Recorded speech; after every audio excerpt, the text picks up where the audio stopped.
السلام علیکم ویورز. کسی زمانے میں ایک عظیم الشان بادشاہ اپنی وسیع و عریض سلطنت پر حکمران تھا. اس کے دل میں شکار کا شوق اس قدر گہرا تھا کہ وہ اپنی ہر فرصت شکار کے لیے وقف کر دیتا تھا.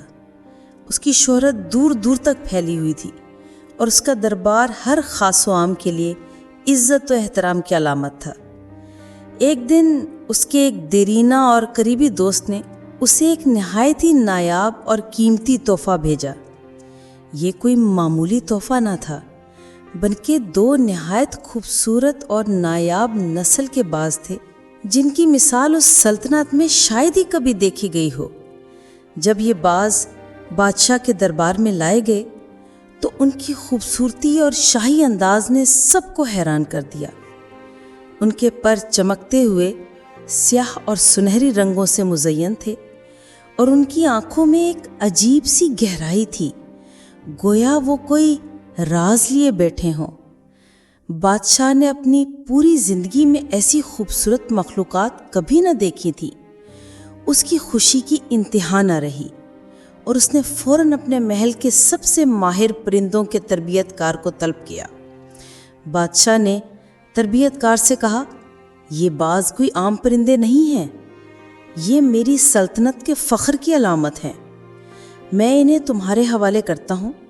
ان کی ایسی تربیت کرو کہ وہ شکار کے فن میں یافتہ ہو جائیں. جو کچھ تم نے اپنی زندگی میں سیکھا ہے وہ سب ان پر لگاؤ، کوئی کسر نہ چھوڑنا. تربیت کار نے بادشاہ کو حکم سر آنکھوں پر رکھا. اس نے دونوں بازوں کو اپنی تحویل میں لیا اور ان کی تربیت کا سلسلہ شروع کر دیا. وہ دن رات ان بازوں کے ساتھ محنت کرتا، انہیں شکار کے ہنر سکھاتا اور ان کی صلاحیتوں کو نکھارتا. 3 ماہ کی انتھک محنت کے بعد تربیت کار دوبارہ بادشاہ کے دربار میں پیش ہوا، مگر اس بار اس کے چہرے پر خوشی کی بجائے پریشانی کے آثار نمایاں تھے. اس نے ادب سے سر جھکاتے ہوئے کہا، بادشاہ سلامت، یہ دونوں باز واقعی اعلیٰ نسل کے ہیں. ان میں غیر معمولی صلاحیت موجود ہے. ان میں سے ایک باز تو نہایت ذہین اور قابل ثابت ہوا.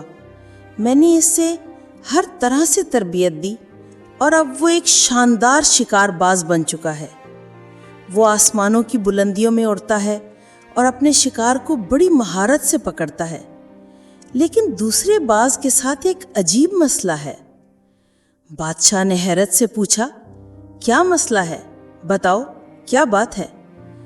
تربیت کار نے جواب دیے، جناب، دوسرا باز بالکل نہیں اڑتا. وہ سارا دن ایک ہی شاخ پر بیٹھا رہتا ہے. میں نے ہر ممکن کوشش کی، ہر طرح کا طریقہ آزمایا، اسے لالچ دی، اسے سمجھایا، لیکن وہ اس شاخ کو چھوڑنے کے لیے تیار ہی نہیں. جب وہ اڑتا ہی نہیں تو میں اسے شکار کی تربیت کیسے دے سکتا ہوں؟ بادشاہ نے گہری سوچ میں ڈوب کر کہا، یہ باز مجھے بہت پسند ہے. اس کی تربیت ہر قیمت پر مکمل کرنی ہے. پوری سلطنت میں اعلان کرو کہ کوئی ایسا شخص تلاش کیا جائے جو پرندوں سے محبت کرتا ہو، جو ان کی زبان سمجھتا ہو، جو ان کے دل کے قریب ہو. شاید وہ اس راز کو سمجھ سکے کہ آخر یہ باز کیوں نہیں اڑتا، حالانکہ وہ اسی اعلیٰ نسل کا ہے جیسا اس کا ساتھی. بادشاہ کی حکم پر تربیت کار نے پوری سلطنت نہ ڈھونڈ پھاندی. وہ شہروں، دیہاتوں، جنگلوں اور پہاڑوں تک گیا. آخر کار اسے ایک سادہ سا دیہاتی کسان ملا جو پرندوں سے بے پناہ محبت کرتا تھا.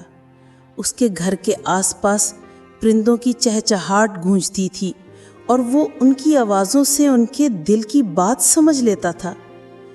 تربیت کار اسے محل لے آیا اور کہا، اس باز کو دیکھو، ہمیں کچھ سمجھ نہیں آتا کہ اسے کیا ہوا ہے، شاید تم کچھ کر سکو.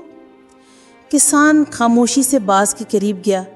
اس نے باز کو غور سے دیکھا، اس کی آنکھوں میں جھانکا اور پھر ہلکے سے مسکراتے ہوئے کہا، میں کوشش کرتا ہوں.